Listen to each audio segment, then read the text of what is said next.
L'œil du sport, résultats, analyse, décryptage, 3 fois par semaine.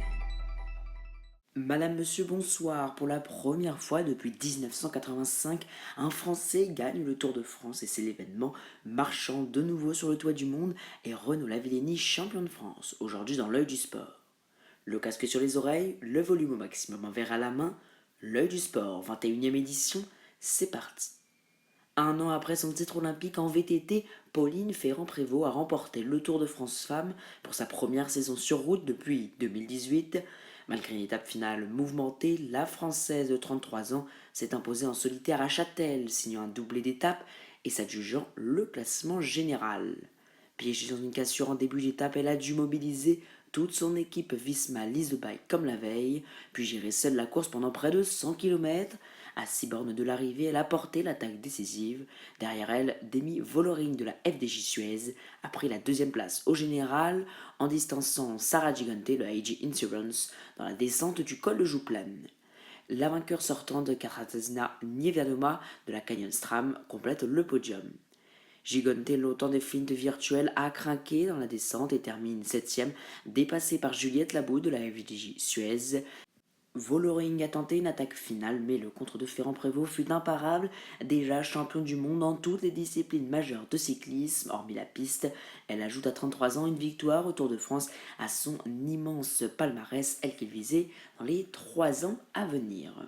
Le bilan côté français est donc très bon, 4 victoires d'étape sur les 9 possibles, Franc-Rose très bien placée au général, dont la vainqueur bien sûr Pauline Ferrand-Prévot, mais également la 6e Juliette Labou, ainsi que la 8e Cédric Kerbaol, note également la 2e place de Julie Bégaud au classement de la meilleure jeune. En natation, malgré une performance moyenne en série, 7ème en 4 minutes 13 et 19 centièmes, Léon Marchand a brillé en finale des mondiaux de Singapour. Placé à la ligne numéro 1, il a remporté l'or sur 400 mètres 4 nages en 4,04,73, 5e meilleur temps de l'histoire. Rappelons que le record du monde lui appartient toujours. Ce titre permet à Marchand de retrouver sa couronne mondiale après avoir laissé en 2024 en raison de son absence à Doha. Il avait déjà gagné en 2022 à Budapest et en 2023 à Fukuoka.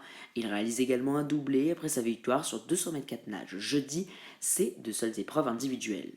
Mais Léon Marchand ne s'est pas arrêté là puisque la France a terminé les mondiaux avec une 8e médaille, l'argent sur le 4 x 100 mètres 4 nages en 3,27,96, c'est le nouveau record de France. Derrière la Russie qui concourait sous bannière neutre en 3,26,93, les États-Unis prennent la 3e place en 3,32,35 et seront aussi médaillés. À Paris 2024, les Bleus avaient décroché le bronze en 3,28,38. En conclusion à retenir de ces mondiaux de natation qui viennent de s'achever, 4 médailles d'or pour Marchand sur 400 mètres et 200 mètres 4 nages, ainsi que pour Grousset sur 50 mètres et 100 mètres papillon, une médaille d'argent le relais masculin 4 x 100 mètres 4 nages, et 3 de bronze pour Endoy Brouard le 100 mètres d'eau et le 100 mètres d'eau, ainsi que le relais mixte nage libre.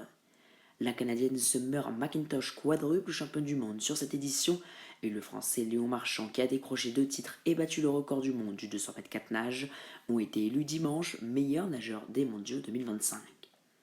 Un autre sport olympique très connu, l'athlétisme à présent, déjà qualifié pour les mondiaux, Renaud Lavillenie à 38 ans a remporté son 11e titre national en plein air ce dimanche à Talence en franchissant 5,82 mètres pour la 3e fois cette saison. Il a manqué de peu 5,92. Derrière lui, Thibaut Collet a passé 5,72 dès son premier essai, mais a échoué à la hauteur des minima 5,82, gêné par le vent. Il n'est donc toujours pas qualifié pour Tokyo. Ethan Cormont a pris la 3e place avec 5,72 m également. Collet, frustré, a réagi. Ce titre me tenait à cœur. Renaud est unique, il va avoir 39 ans et il nous met encore une claque. C'est dur, mais il faut l'accepter. Rappelons que Renaud Lavillenie a un temps détenu le record du monde avant d'être battu à de nombreuses reprises par Mondo Duplantis. En Formule 1, Lando Norris de McLaren a remporté le Grand Prix de Hongrie avec une stratégie audacieuse, notamment en ce qui concerne les arrêts au stand. Il a résisté au retour de son coéquipier Piastri.